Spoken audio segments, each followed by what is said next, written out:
Aujourd'hui, on est à Sommet-Saint-Sauveur. On a la chance d'être avec notre champion olympique, 9 fois champion du monde, Michael Kingsbury. Merci beaucoup d'être avec nous aujourd'hui. Merci. Michael, on veut jaser ski de boss, évidemment, avec toi. On aimerait que tu nous donnes des conseils pour monsieur et madame tout le monde qui veulent débuter dans les bosses.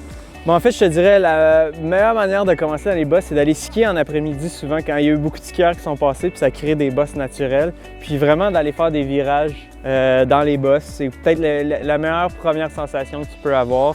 Après ça, c'est d'aller sur le plat, aller faire des virages assez serrés, les jambes collées, puis d'apporter ça après ça dans un vrai champ de bosse. Bien simple au début pour commencer. Tu peux juste aller t'accoter dans chaque bosse, puis te laisser traverser en absorbant, puis vraiment aller redéraper de l'autre bord à ta vitesse. Tu peux prendre ton temps, tu peux te laisser aller un petit peu plus. C'est pas la technique idéale quand tu arrives à un haut niveau, mais au début, je pense que c'est la technique qui est la plus facile pour se sentir en confiance dans les bosses. Est-ce que de regarder loin, ça peut aider? Regarder loin, c'est vraiment important. Premièrement, tu veux toujours regarder 2 à 3 bosses devant toi. Le problème, c'est quand tu as la tête trop basse puis tu regardes le type de tes skis, souvent ton dos va arrondir comme ça. Puis dans les bosses, tu veux tout le temps garder le haut du corps assez fier, assez droit pour laisser tes jambes absorber chaque bosse. Quand on a le dos comme ça, souvent on bloque puis on absorbe avec le haut du corps. C'est moins bon. Donc, c'est tout le temps facile aussi de voir devant toi les bosses, comment ils vont être. Tu sais, des fois, ils peuvent être plus petites, puis au milieu d'un champ de bosses, t'en as une qui est pas mal plus grosse. Donc, pour bien les anticiper.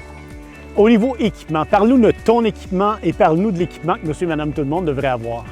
Bien, en fait, quand tu commences dans les bosses, juste avoir des skis comme ça, c'est parfait. Tu n'as pas besoin d'avoir des skis de boss bien minces. C'est sûr, quand tu arrives à un haut niveau, tu veux des skis qui sont un peu plus stiffs, un peu plus minces au patin. Ça va t'aider à être plus direct puis à générer plus de vitesse. Mais pour de vrai, au début, avoir des skis comme ça va t'aider à tourner comme il faut. Tu n'as pas besoin de commencer à t'acheter plusieurs paires de skis si tu veux juste faire un peu de bosse. Est-ce que c'est important d'avoir un ski souple, un ski rigide dans les bosses? Pour commencer, je dirais qu'avoir un ski assez souple, c'est mieux parce que ça va t'aider à ralentir. Tu veux utiliser ton tip dans ton rayon de virage sur les bosses pour te ralentir.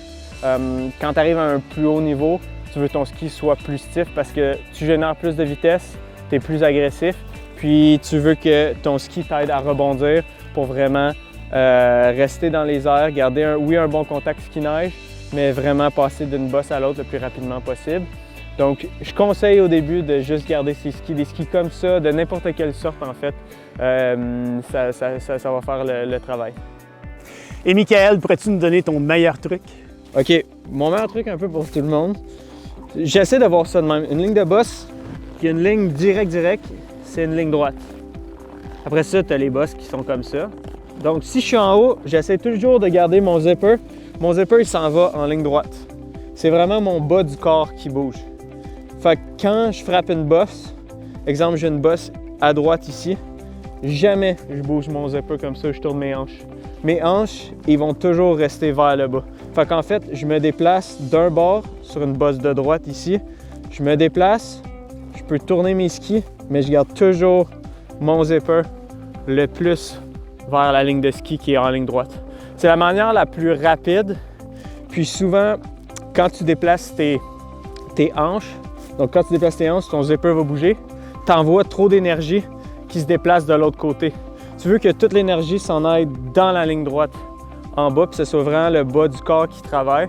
Comme ça, tu es direct, tu es plus rapide, puis tu es en contrôle tout le long. Il n'y a jamais de moment que, exemple, tu frappes ici, tu es en bonne position, tu transfères. Je transfère, je garde tout en ligne. Mais si je tourne mes hanches comme ça, avec la vitesse, la bosse va te propulser trop vers là-bas, vers l'autre côté. Donc, tu veux tout le temps rester en équilibre au-dessus de la ligne de pente. Donc, tu transfères comme ça ici, dans chaque bosse. Puis, juste ça, c'est un bon truc pour vraiment améliorer ton niveau de ski de bosse. Pour que ça paraisse mieux, premièrement, pour que ce soit aussi un petit peu plus facile. Et pour la prochaine question, qui est mieux que Dr Guillaume Corbin, chiropraticien? Salut Michael. Salut. Nous savons que la chiropratique, c'est très bon pour faire un suivi chez les athlètes de tous les niveaux. J'aimerais ça que tu nous expliques comment ça a pu t'aider dans ta carrière de skieur. Et puis comment ça t'a permis d'atteindre les niveaux que tu as atteints? Ouais, ben moi j'ai la chance depuis que je suis tout jeune d'avoir un père qui est chiropratien, donc j'ai eu un suivi depuis un jeune âge. Nous autres, on a toujours fait beaucoup de prévention. J'ai jamais, dans ma carrière, attendu d'avoir vraiment une grosse blessure pour recevoir un traitement. Il y a des moments que je me sens à 100%, puis je vais quand même avoir mon traitement qui est assez régulier. Puis ça me permet vraiment de me retrouver en haut du parcours, puis d'être à 100% pour pouvoir performer. Excellent. Je suis tellement content que tu parles de prévention parce qu'on n'en parlera jamais assez. L'importance d'avoir un corps libre, d'avoir un corps qui se perçoit bien dans toute sa proprioception qu'on appelle, puis avec comment on se sent dans son environnement. C'est essentiel dans ton sport. Alors, je suis tellement content que tu nous partages ce que tu vis. Ouais, ben moi, ça m'aide beaucoup après ça, entre les deux oreilles. Quand je suis en haut du parcours, d'être capable de mettre mon focus à 100% sur ma performance, sur ce que je dois faire pour gagner les Jeux olympiques ou les championnats du monde, ça me libère vraiment beaucoup. Après ça, c'est plus simple pour moi de performer. Des fois, quand tu as une petite blessure, un bobo, puis tu n'as pas fait attention dans le passé, bien, tu te présentes en haut du parcours, puis ça te trotte derrière la tête, donc ça prend beaucoup de ton énergie à devoir revenir sur ta performance. Donc, la prévention, c'est pour les sportifs. Il y a beaucoup de sportifs, je trouve, qui font peut-être pas assez attention à ça, qui attendent d'avoir mal pour aller voir un professionnel de la santé. Je te dirais que pour moi, ça a été le clé de mon succès à avoir une carrière de plus de 10 ans sans blessure vraiment majeure jusqu'à présentement, mais ça, c'était une bad luck. Mais pour ce qui est du reste, ça m'a toujours aidé à être constant, course après course. Merci pour ton beau témoignage. Merci. En terminant, je voudrais dire un immense merci à toi, Michael. On te souhaite une magnifique saison. Merci, Dr Corbin.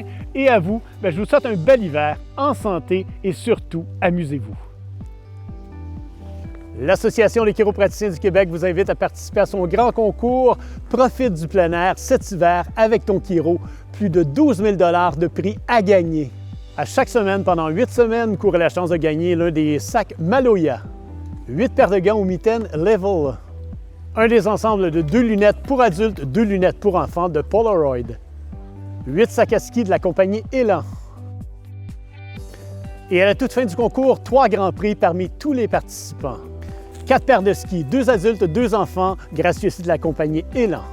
Un séjour de 4 nuits, 3 jours de ski à Mont-Tremblant, gracieux aussi de Voyage Gendron. Et une passe familiale 4 stations, les sommets, vous donnant accès à Sommet Gabriel, Sommet Olympia, Sommet More Nights et Versant Avila. Pour participer, visionnez la vidéo et répondez à la question en relation avec le Chirotruc.